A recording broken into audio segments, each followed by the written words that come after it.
maksudnya itu lebih real dibandingkan dengan yang sekarang Kenapa gitu bisa ya. gitu ya? Apa memang anak muda itu sudah terbiasakah, terpatrika seperti itu? Alhamdulillah kita ada di lokasi yang sangat bagus ini. Di mana nih ya? Ini di tempat pemandangan di Kapi Maulana.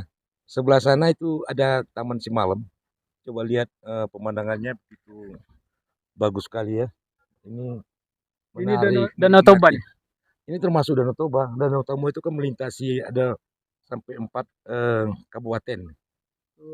Jadi saking luasnya. Dan ini luar biasa ya, kok bisa berpikir mereka gini Nah, mengimbangi Taman Simalem ini.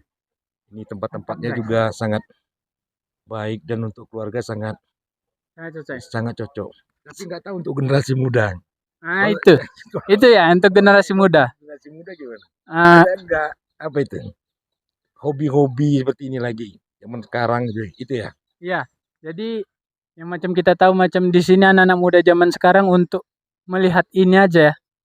Pemandangan kayak gini mereka kesulitan dari segi ekonomi. Habis itu dari segi kemauan rata-rata untuk menikmati keindahan yang Allah Ta'ala ciptakan ini.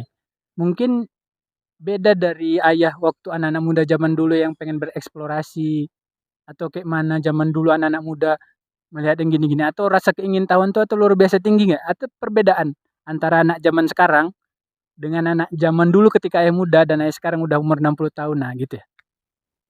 Setiap peristiwa ada sejarahnya. Jadi sewaktu ayah anak muda dulu terasa semua waktu dimanfaatkan Hmm. sangat berfaedah gitu ya. Hmm.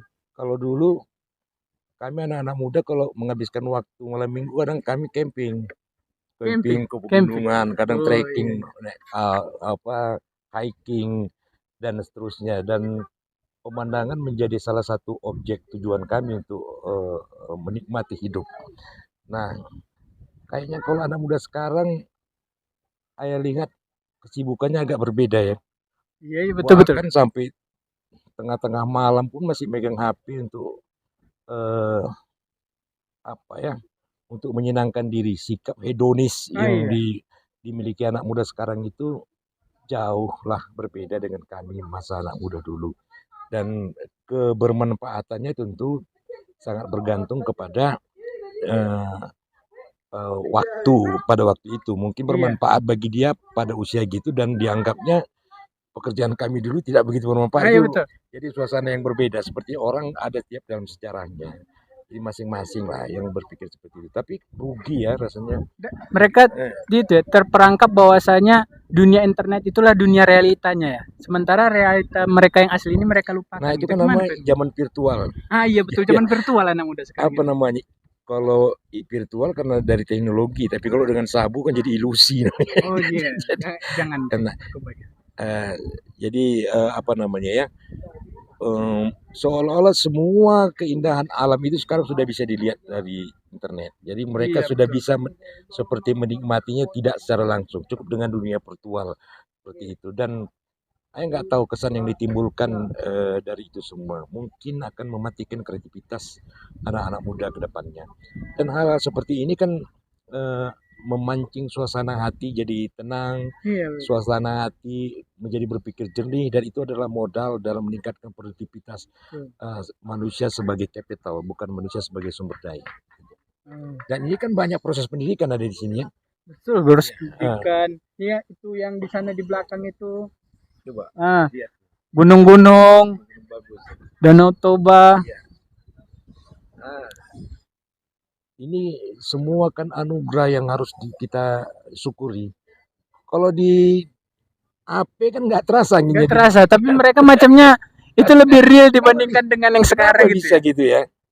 Apa memang anak muda itu sudah terbiasakah, terpatrika seperti itu? Ataukah memang keterpaksaan mereka, ada komunitas-komunitas mereka yang memang menikmati dengan cara-cara seperti itu. Kalau dulu anak-anak muda itu disibukkan bikin Hmm, geng-geng ya, bukan geng motor kayak sekarang ya, iya, bikin geng-geng, ayo pergi hiking, ayo pergi camping, ayo pergi ke suasana.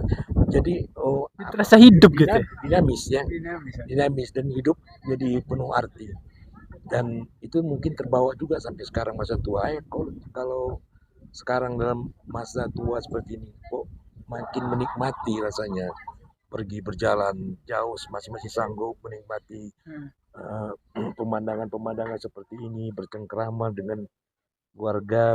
Coba lihat tuh orang-orang itu kan begitu bahagia kan kumpul seperti ini, dan ini sudah jarang.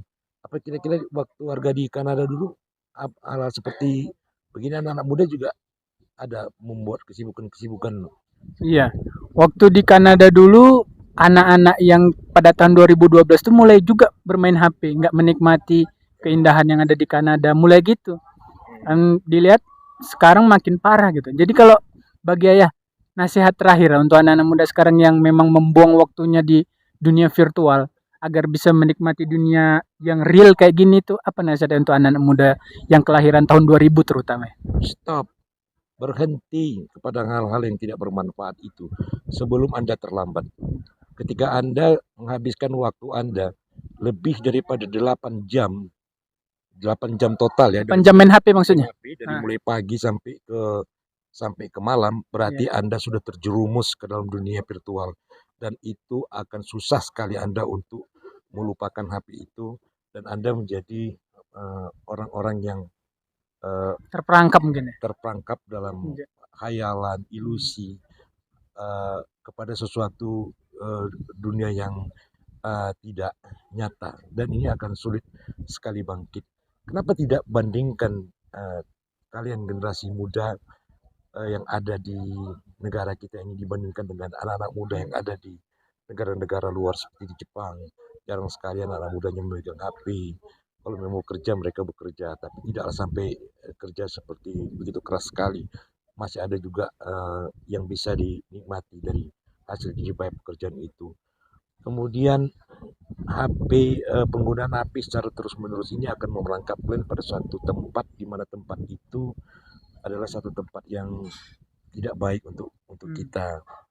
Cobalah stop mulai dari sekarang, kemudian kurangi menggunakan HP untuk kepada hal-hal yang sebenarnya tidak ada manfaatnya sama sekali. Semuanya itu semu yang Anda lihat itu, dan apalagi masalah gosip dan segala macam yang sifat Anda jadi mudah terbakar, emotion question Anda menjadi tidak baik, dan Anda di dalam memecahkan suatu permasalahan nanti akan sangat sulit sekali, karena proses iterasi Anda menjadi rendah karena Anda terbiasa dengan penggunaan hal-hal sebenarnya yang tidak begitu bermanfaat. Jangan lebih dari 2 jam total satu hari menggunakan HP Anda.